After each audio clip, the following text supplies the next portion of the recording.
Hello दोस्तों, नुहैद कदीम story channel पे आपका स्वागत है। आज मैं लेकर आया हूँ आप लोगों के लिए एक कहानी जिसका नाम है बुर्का, जिसको लिखा है शहादत हुसैन मंटो जी ने। तो चलिए कहानी स्टार्ट करते हैं। ज़हीर जब 3rd ईयर में दाखिल हुआ तो उसने महसूस किया कि उसे इश्क हो गया है, और इश्क भी बहुत असद किस्म का, जिसमें अक्सर इंसान अपनी जान से हाथ धो बैठता है।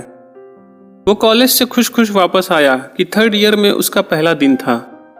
जब ही वो अपने घर में दाखिल होने लगा, उसने एक बुर्का पोश लड़की देखी जो तांगे से उतर रही थी।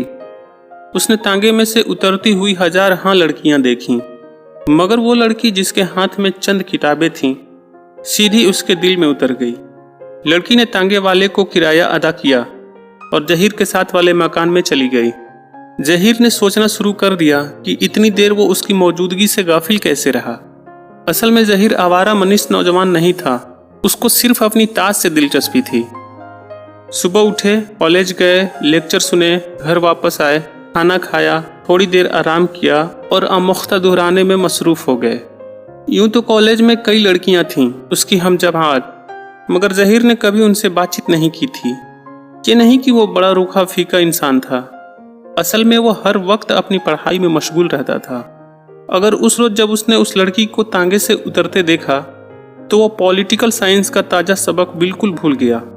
ख्वाजा हाफिज के तमाम नए अशार के मानी उसके जहन से फिसल गए और वो नए हाथों के मुतालिक सोचने लगा जिसमें किताबें थीं। पतली पतली सफ़ेद उंगलियां, एक उंगली में अंगूठी, दूसरा हाथ जिनसे तांगे वाले को किराया अदा किया वो भी वैसे ही खूबसूरत था। ज़हीर ने उसकी शक्ल देखने की कोशिश की, मगर नकाब इतनी मोटी थी कि उसे कुछ दिखाई नहीं दिया।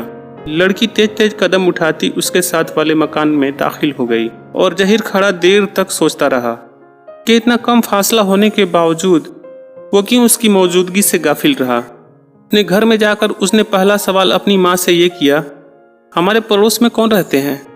उसकी माँ के लिए ये सवाल बहुत ताज्जुब खेज था। क्यों? मैंने ऐसे ही पूछा है, उसकी माँ ने कहा। मुहाजिर हैं, हमारी तरह। ज़हीर ने पूछा, कौन है, क्या करते हैं? माँ ने जवाब दिया, बाप बेचारों का मर चुका है। माँ थी वो उम्र के हाथों माजूर थी। अब 3 बहनें और 1 भाई है। भाई सबसे बड़ा है, वही बाप समझो, वही माँ। बहुत अच्छा लड़का है।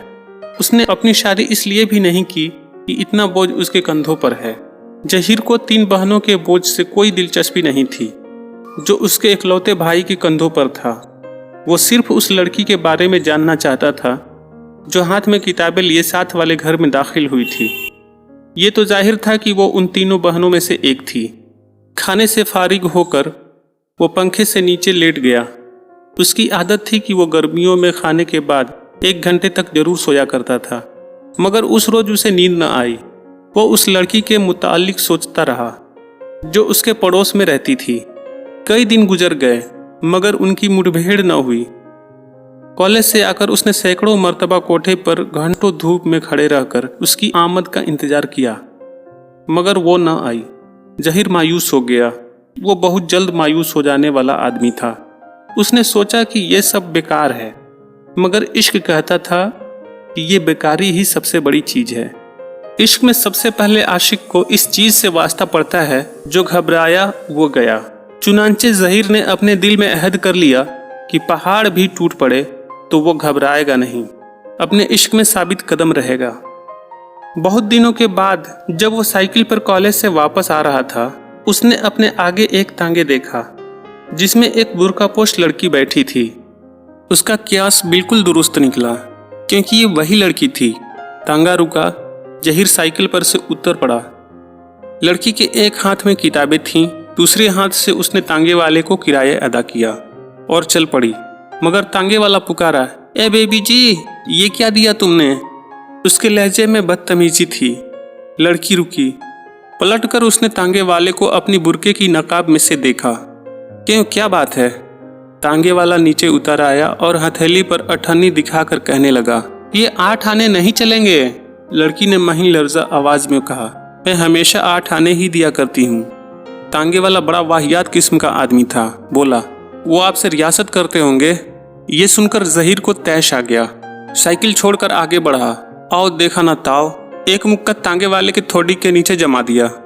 वो अभी संभला भी नहीं था कि एक और उसकी दाहिनी कनपट्टी पर इस जोर का कि वो बिलबिला उठा। इसके बाद जहीर उस लड़की से, जो जाहिर है कि घबरा गई थी, मुखातिब हुआ, आप तशरीफ ले जाइए, मैं इस हरामजादे से निपट लूंगा।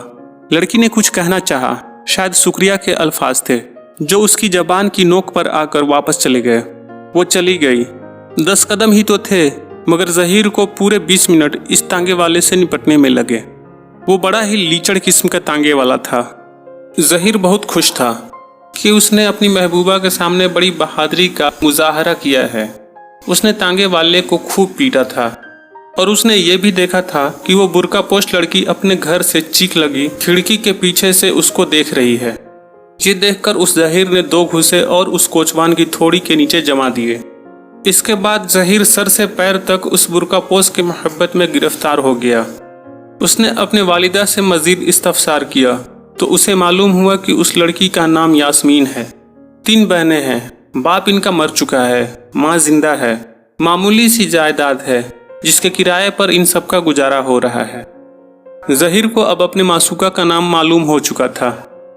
चुनांचे उसने यास्मीन के नाम कई खत कॉलेज में बैठकर लिखे, मगर फाड़ डाले। लेकिन एक रोज उसने एक तवील खत लिखा और तहैया कर लिया कि वो उस तक जरूर पहुंचा देगा।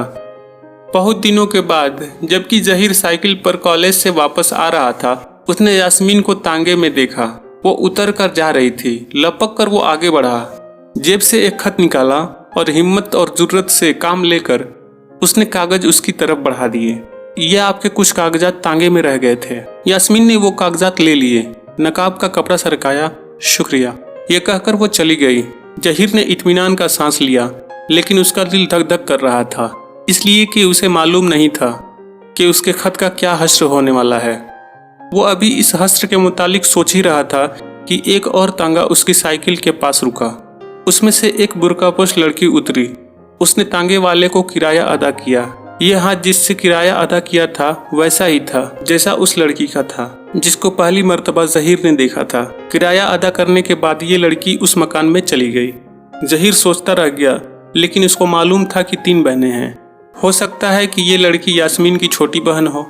खत देकर जहीर ने यह समझा था कि आधा मैदान मार लिया है, पर जब दूसरे रोज कॉलेज जाते वक्त एक छोटे से लड़के ने कागज का एक पुर्जा दिया तो उसे यकीन हो गया कि पूरा मैदान मार लिया गया है। लिखा था, आपका मोहब्बतनामा मिला। जिन जज्बात का इजहार आपने किया है उसके मुतालिक मैं आपसे क्या कहूँ। मैं इससे आगे कुछ नहीं कह सकता। मुझे अपनी लौंडी समझिए।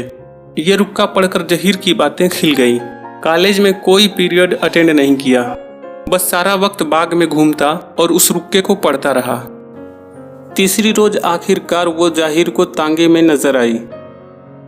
जब वो किराया अदा कर रही थी, साइकिल एक तरफ गिराकर वो आगे बढ़ा और यास्मीन का हाथ पकड़ लिया। हुजूर, ये आपके चंद कागजात तांगे में रह गए थे। यास्मीन ने एक गुस्से से भरे झटके के साथ अपना हाथ छुड़ाया और तेज लहजे में कहा, बदतमीज कहीं के, शर्म नहीं आती तुम्हें? ये कहकर वो चली गई और जहीर के मोहब्बत भरे खत के कागज सड़क पर फड़फड़ाने लगे। वो सख्त हैरत जदा था कि वो लड़की जिसने ये कहा था कि मुझे अपनी लौंडी समझिए, इतनी रऊनत से क्यों पेश आई है। लेकिन फिर उसने सोचा कि शायद ये भी अंदाजे दिलरुबा है। दिन गुजरते गए, मगर जहीर के दिलो दिमाग में यास्मीन के ये अल्फाज हर वक्त गूंजते रहते थे, बदतमीज कहीं के, शर्म नहीं आती तुम्हें। लेकिन इसके साथ ही उसे एक रुक्के के अल्फाज याद आते जिसमें लिखा हुआ था, मुझे अपनी लौंडी समझिए। जहीर ने इस दौरान में कई खत लिखे और फाड़ डाले। वो चाहता था कि मुनासिब मौजू अल्फाज यास्मीन से कहे कि उसने बदतमीज कहकर उसकी और उसकी मोहब्बत की तौहीन की है, मगर उसे ऐसे अल्फाज नहीं मिलते थे। वो खत लिखता था, मगर जब उसे पढ़ता तो उसे महसूस होता कि दुरुस्त है। एक दिन जबकि वह बाहर सड़क पर अपनी साइकिल से अगले पहिए में हवा भर रहा था, एक लड़का आया और उसके हाथ में एक लिफाफा देकर भाग गया। हवा भरने का पंप एक तरफ रखकर उसने लिफाफा खोला। एक छोटा सा रुक्का था जिसमें ये चंद सतरें मरकूम थीं। आप इतनी जल्दी मुझे भूल गए? मोहब्बत के इतने बड़े दावे करने की ज़रूरत ही क्या थी? खैर, आप भूल जाएं तो भूल जाएं, आपकी कनीज आपको कभी नहीं भूल सकती। जहीर चकरा गया। उसने ये रुक्का बार बार पढ़ा। सामने देखा तो यास्मीन तांगे में सवार हो रही थी। साइकिल वहीं लिटाकर वो उसकी तरफ भागा। तांगे चलने ही वाला था कि उसने पास पहुंचकर यास्मीन से कहा, तुम्हारा रुक्का मिला है। खुदा के लिए तुम अपने को कनीज और लौंडी ना कहा करो, मुझे बहुत दुख होता है। यास्मीन ने बुरके की नकाब उछाली। बड़े गुस्से से उसने जहीर से कहा, बदतमीज कहीं के, तुम्हें शर्म नहीं आती? मैं आज ही तुम्हारी माँ से कहूँगी कि तुम मुझे छेड़ते हो। तांगा चल ही रहा था, थोड़ी देर में निगाहों से ओझल हो गई। जहीर रुक्का हाथ में पकड़े सोचता रह गया कि ये मुआमला क्या है, मगर फिर उसे ख्याल आया कि मासूकाओं का रवैया कुछ इस किस्म का होता है। वो सरे बाजार इस किस्म के मुजाहिरों को पसंद नहीं करते। खतो किताबत के जरिए से तरीका है, सारी बातें तय हो जाया करती हैं।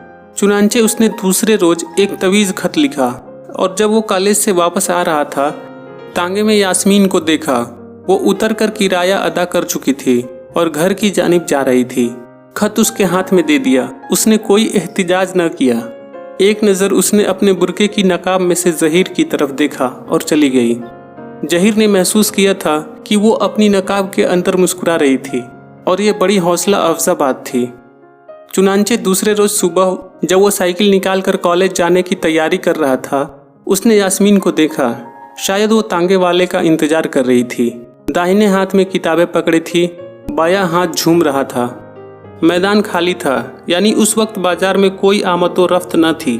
जहीर ने मौका गनीमत जाना, जुर्रत से काम लेकर उसके पास पहुंचा और उसका हाथ जो कि झूल रहा था पकड़ लिया और बड़ी रूमानी अंदाज में उससे कहा, तुम भी अजीब लड़की हो। खतों में मोहब्बत का इजहार करती हो और बात करे तो गालियां देती हो।